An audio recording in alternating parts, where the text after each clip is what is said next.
은혜 나눌 말씀은 신약성경 로마서 6장 12절부터 23절 말씀입니다. 신약성경 246페이지 로마서 6장 12절부터 23절 말씀까지 분량이 조금 있지만 우리 한 절씩 교독하겠습니다. 그러므로 너희는 죄가 너희 죽을 몸을 지배하지 못하게 하여 몸의 사욕에 순종하지 말고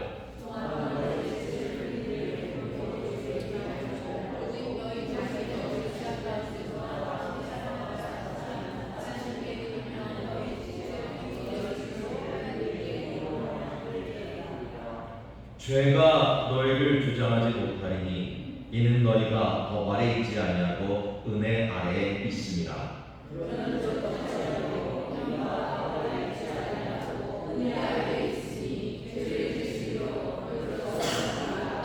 너희 자신을 종으로 내어두어 누구에게 순종하든지 그 순종함을 받는 자의 종이 되는 줄을 너희가 알지 못하느냐. 혹은 죄의 종으로 사망에 이르고 혹은 순종의 종으로 의에 이르느니라. 하나님께 감사합니다. 너희가 오늘 죄의 종이니 너희에게 감사합니다. 오늘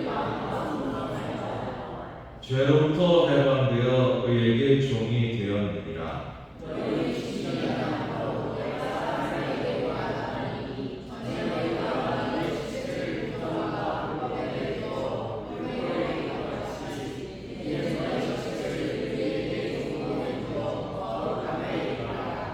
너희가 죄의 종이 되었을 때에는 의에 대하여 자유로웠느니라.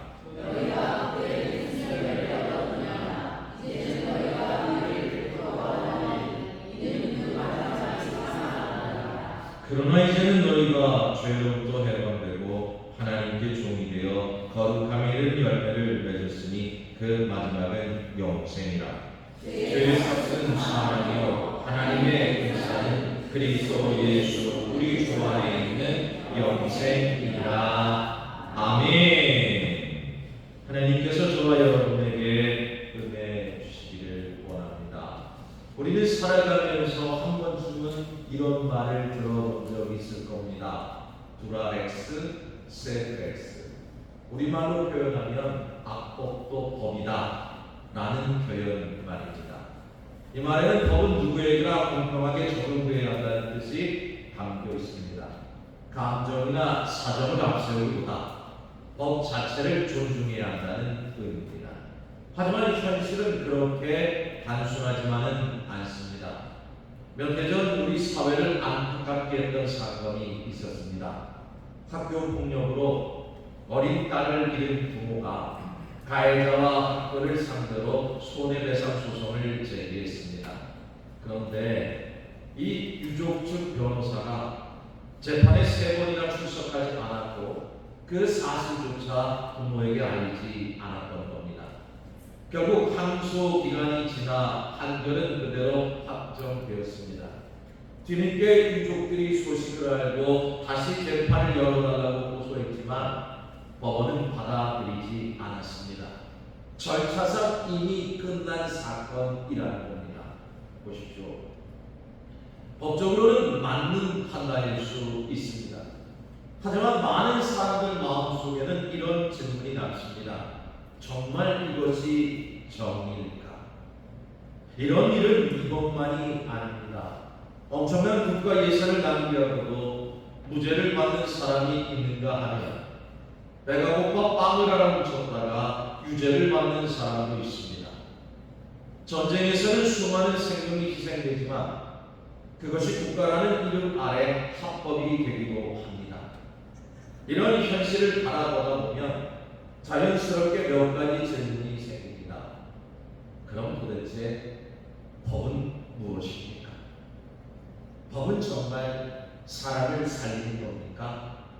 아니면 사람을 판단하는 기준일 뿐입니까?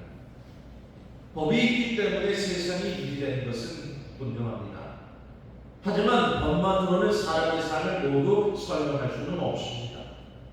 왜냐하면 사람의 인생에는 조문 몇 줄로 다 담을 수 없는 눈물이 있고 판결문 몇 장으로는 다 설명할 수 없는 사연이 있기 때문입니다. 그래서 지금도 수많은 법학자들이 법을 연구합니다.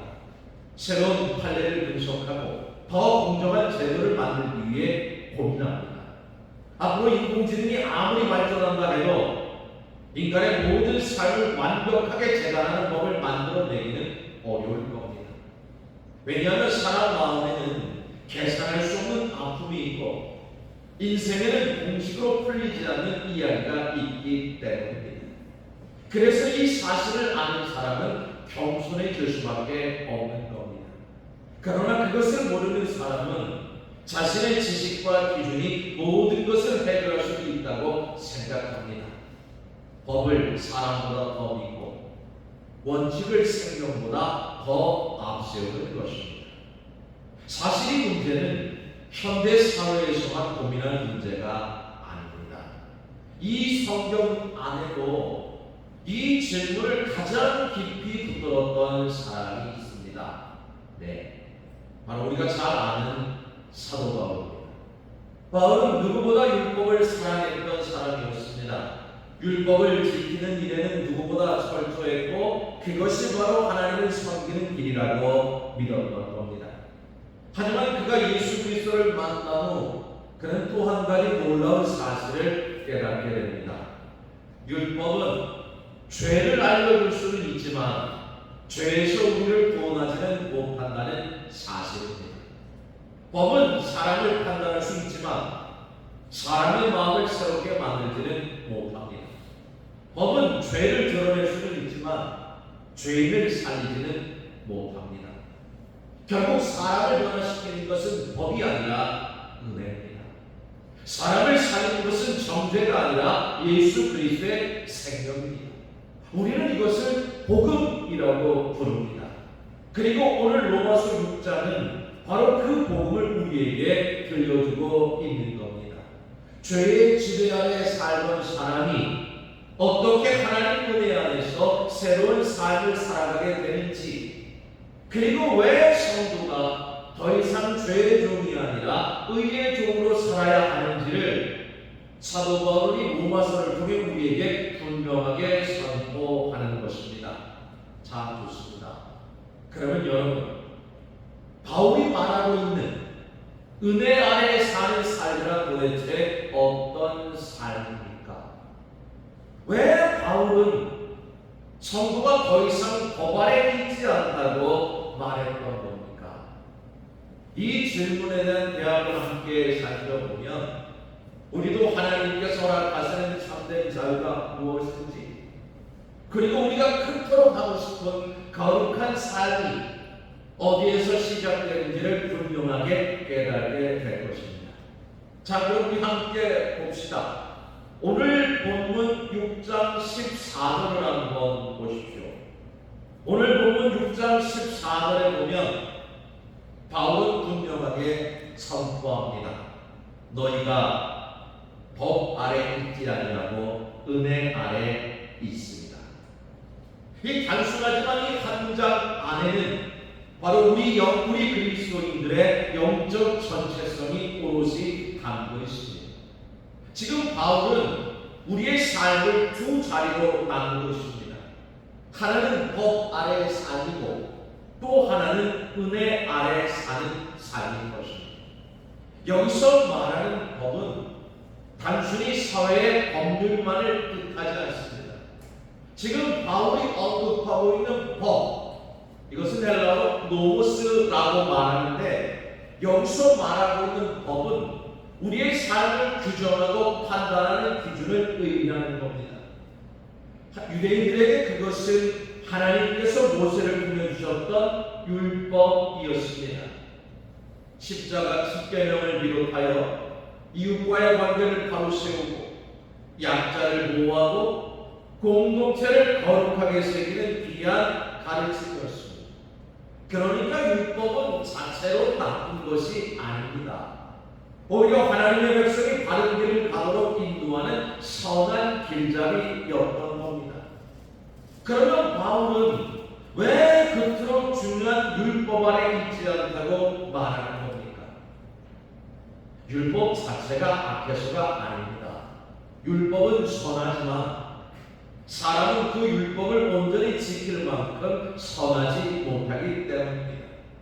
율법은 우리에게 무엇이 옳은지 무엇이 그른지를 보여줍니다. 하지만 그 율법 자체가 우리 안에 있는 죄를 뿌리채 뽑아내지는 못합니다.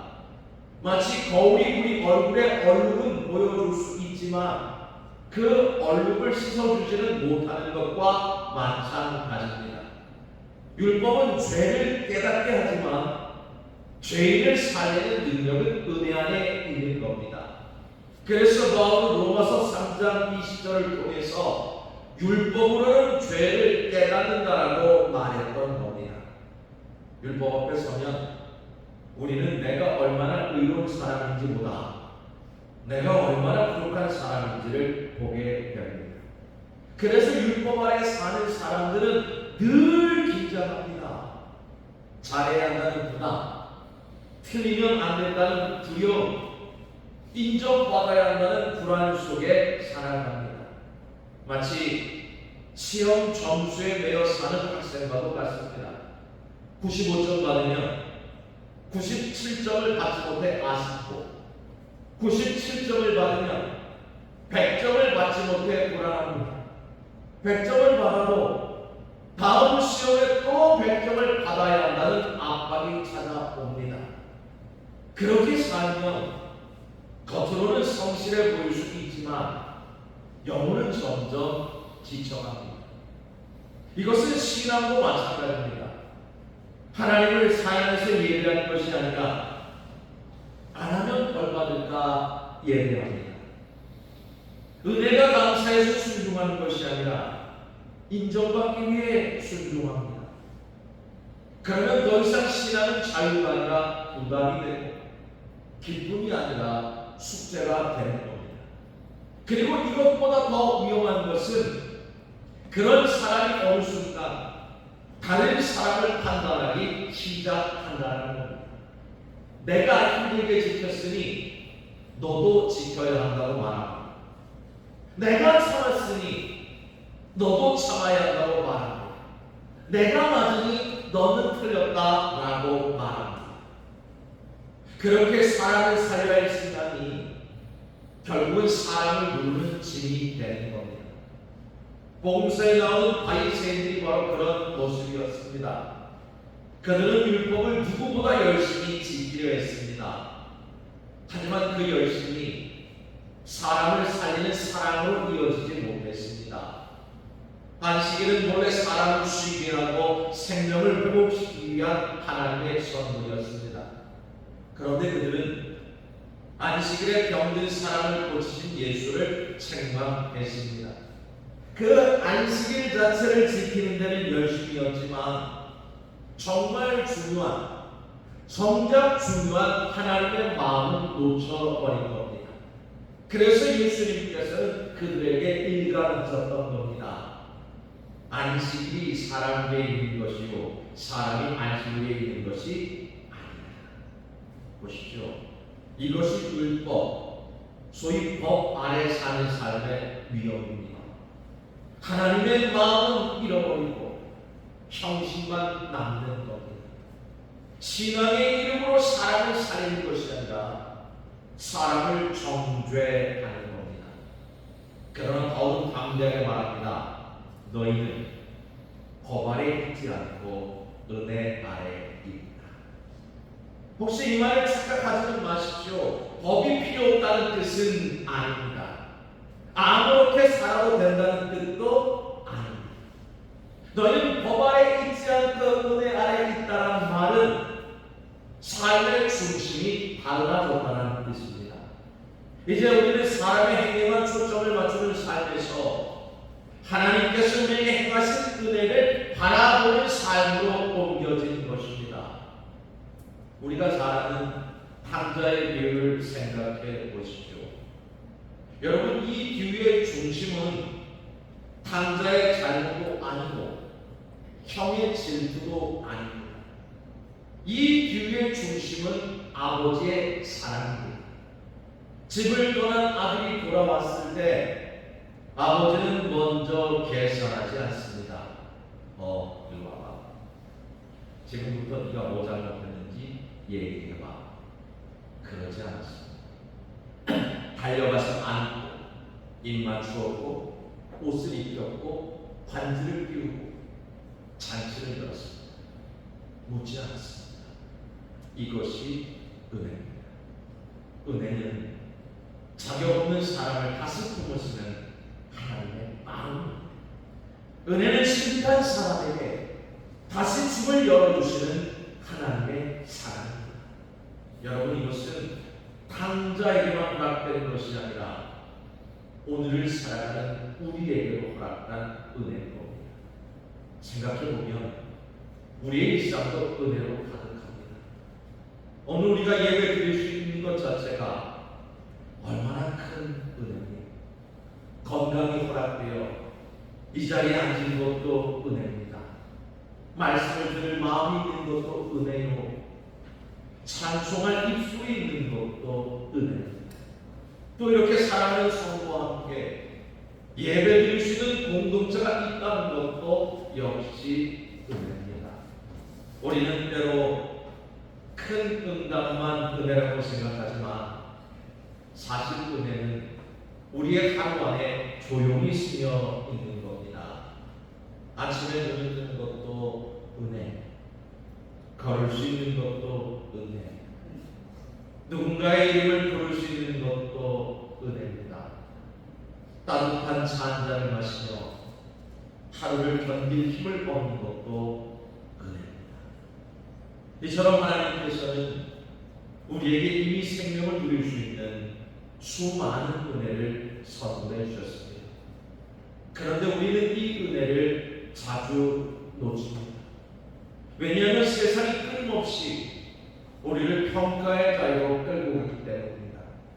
얼마나 가졌는지, 얼마나 성공했는지, 얼마나 건강하며 얼마나 인정받는지로 그 사람을 판단합니다.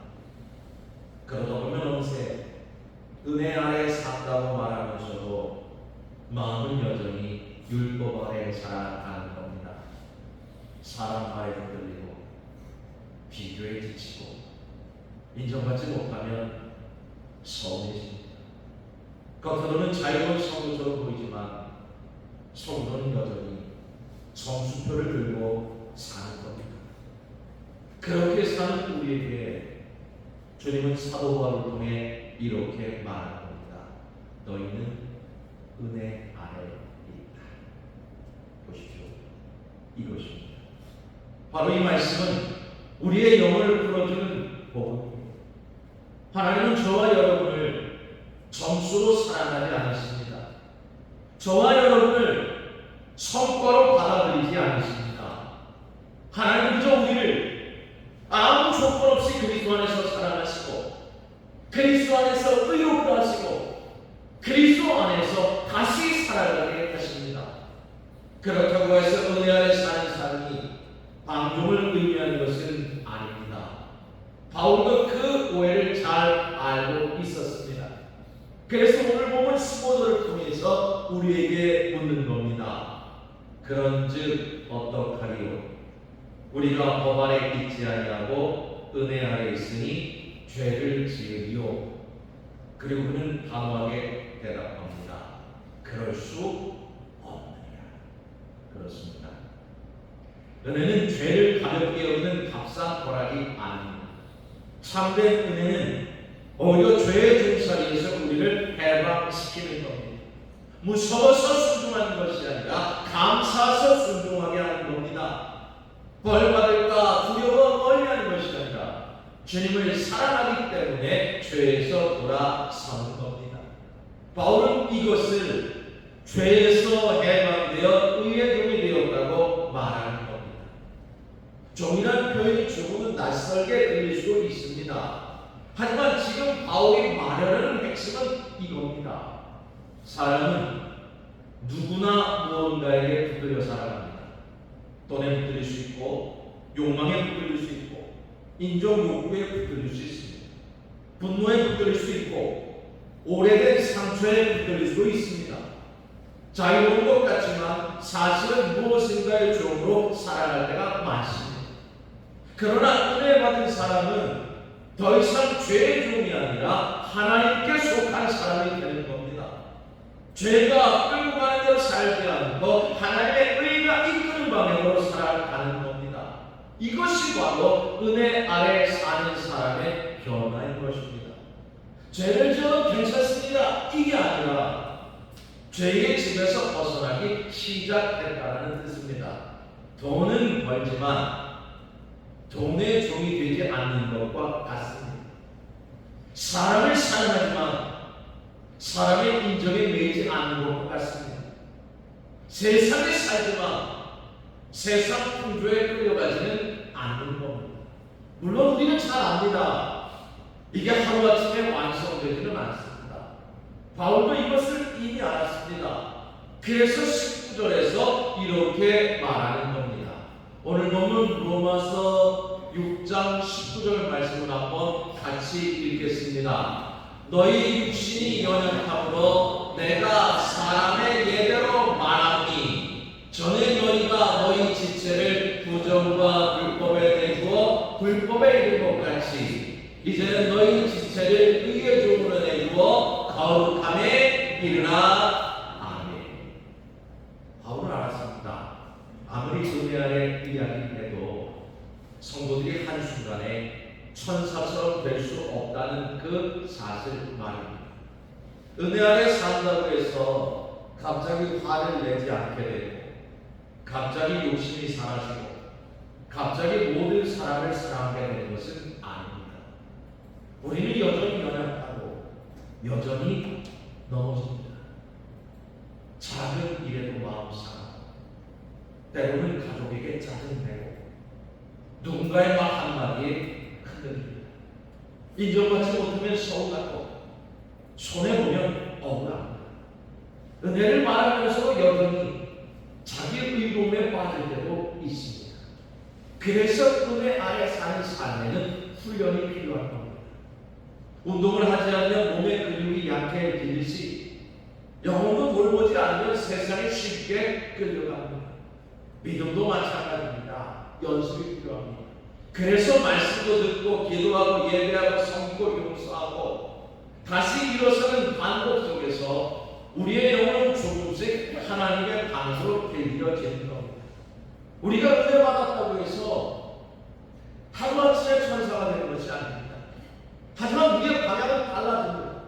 그리고 그 방향을 향해 우리는 조금씩 바꿔가며 하나님의 길로 걸어가게 되는 겁니다.